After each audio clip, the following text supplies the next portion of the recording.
fine with me. So we can turn these off. We'll select our layer here.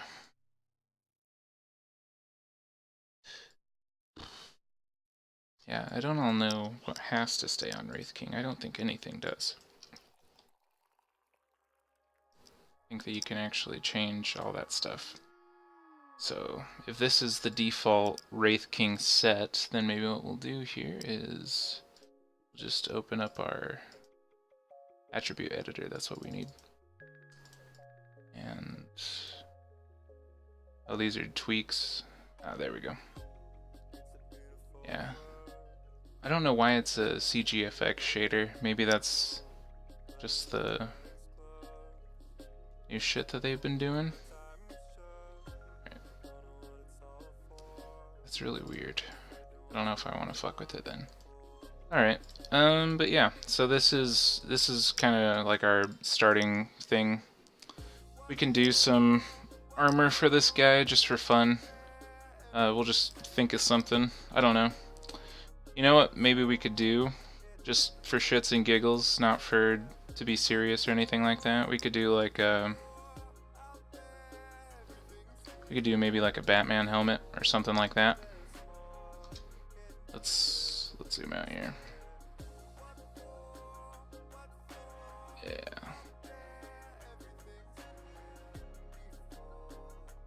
I wanna get like right there. There we go, right in the center. We'll back that up. Alright. And yeah.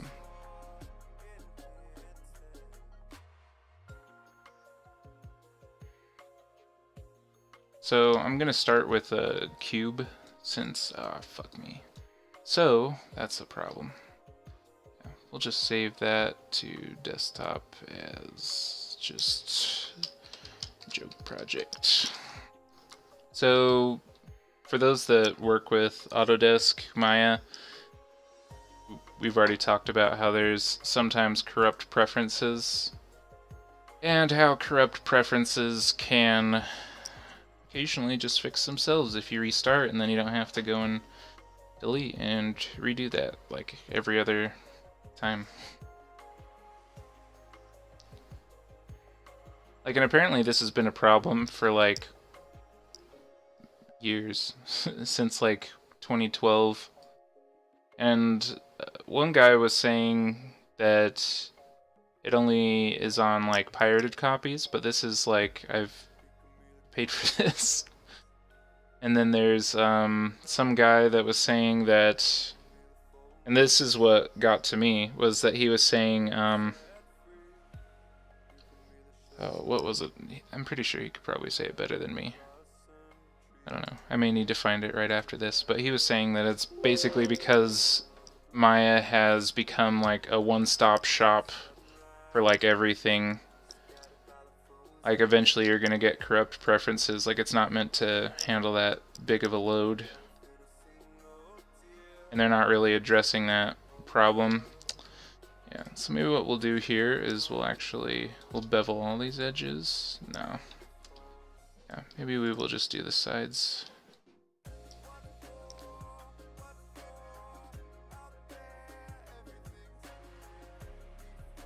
Yeah.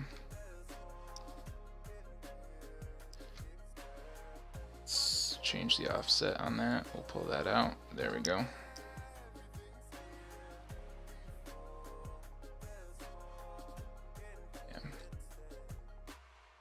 So I know that you could do this in ZBrush and probably get just as decent results, but I don't know. I really like modeling in Maya lately. I feel like it's been making a lot more and more sense to me, so yeah, kind of goofed there. Alright, so what we'll do is we will select our vertices, and we're just going to kind of give ourselves like the general shape here. Maybe we'll kind of give ourselves a little space with that nose to work with. Yeah.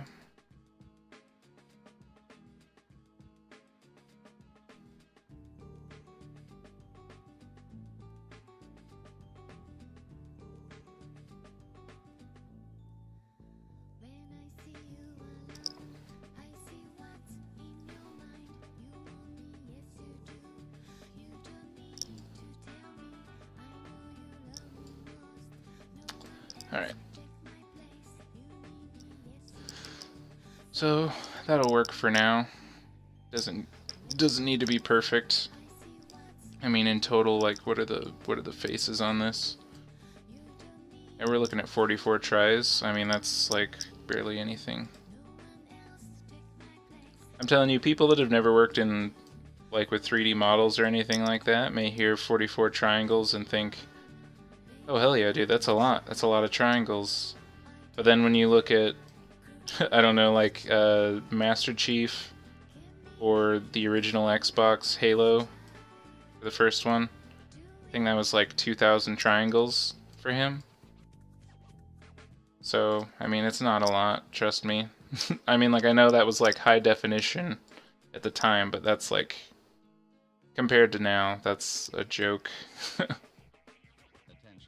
So if you're working in 3D now, I mean, you gotta understand. Maybe to like a layperson it's pretty cool, but... Alright, so we'll do that. Just kinda... We'll cut in some room for eyes there. Alright. Yeah, so... What we can do is we can select these, and yeah, it's not going to work with symmetry on. I don't know why. You would think that it would still work with symmetry on, but I think that it's just for the convenience of those people that want, I don't know, something else.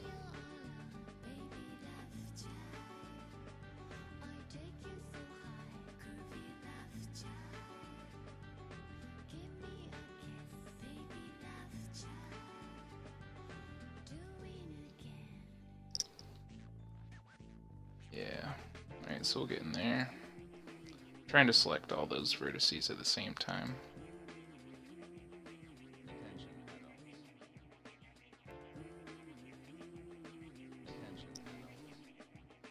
How do I keep things symmetrical? Do you mean like with this? You can turn on symmetry up here at the top. So like up here is like this is like a little hidden toolbar. Because normally what they want you to focus on when you're new to your tool set is everything down here. Yeah, but like up here you can turn that on. That's normally what I do. I mean, or you could just be like really meticulous and just, you know, do it manually. Sometimes I'll do that if I find that the symmetry button is giving me a hassle. Like, especially if I need to cut in more geometry, then yeah, that's definitely one of the things that I'll consider. Let's see, is that the geometry from his head, or did I goof on this? What am I doing for Christmas? That's actually a really good question. I think that the plan is to just hang out with the family. For now, that's kind of what it's looking like during the day, and then during the evening, I don't know, I may stream a little bit, do a little Christmas stream. We may stream like a Christmas game or something like that, or we may do like some Christmas modeling, just as long as it's Christmassy. Yeah, let's actually turn our symmetry back on. Oh. Looks like it doesn't want to work for these two vertices, so we may need to keep those manual. That's fine. I don't know why this is like what that weird geometry is. That doesn't make any sense to me. Actually, what I'm gonna do here is I'm gonna isolate this. We're just gonna make our geometry make sense, because right now it does not. Also, with symmetry on, it can give you problems just when it comes to cutting anywhere. I don't know why. I don't know who's in charge of the... What is this? This is the... I don't know the name of this. Cut tool or whatever. I know them by the picture and what they do. Not necessarily by their name. I never learn their name until there's a problem. Yeah. See, here's the problem. Is that yeah, let's maybe get inside the mesh and see if there's like a weird extra face or anything like that. It doesn't look like there is. So that's weird. I absolutely have no idea why this is like this at all.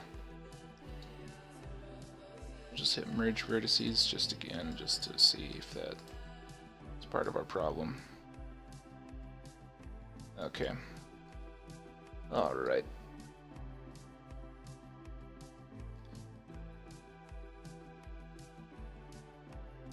Yeah, I do realize that Wraith King has a beard, and that's fine. It doesn't really matter. So actually what we'll do, just to make life easier for ourselves, is we will cut out the little face bit now, and then that'll give us kind of some landmarks to work from.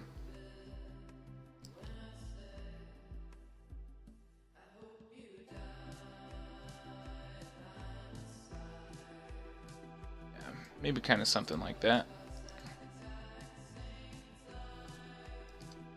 Oh, I goofed. Alright.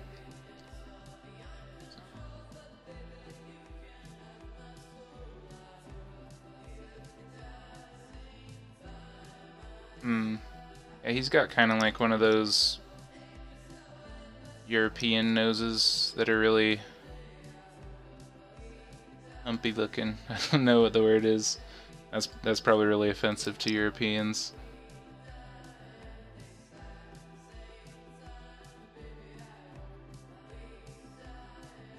Yeah, there we go.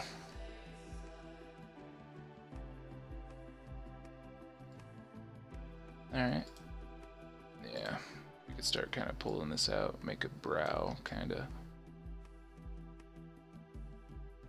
And I know this doesn't look like a ton like Batman right now, but it does look a lot like Wraith King, who's the guy underneath the cowl, underneath Simon Cowell.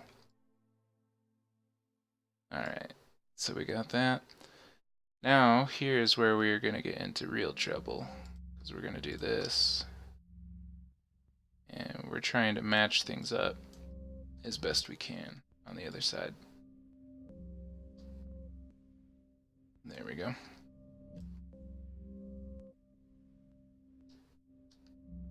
And we may get back to, what was I going to say here?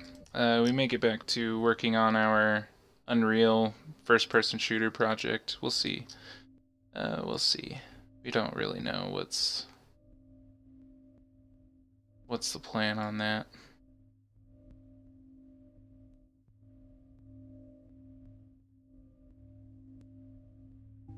Alright. So, maybe this is what we'll do. Since we're really just blocking in our forms right now, we're not settling on anything too crazy. Just do kind of like an offset here for the ears. Yeah, so maybe what we'll do is we'll do this. Select these edges, we'll bring them down. Maybe we'll select these edges and bring them up. So kind of something like this-ish. Yeah, we just want those ears to kind of start narrow. And we'll just raise them straight up. Well, I mean, that definitely does not look right.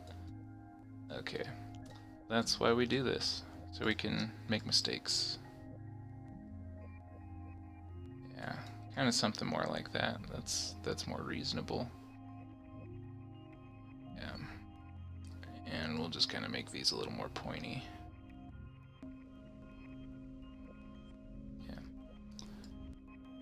Yeah. By the way, if there's any art students out there that are looking to learn 3D for video games or whatever, if you guys have any questions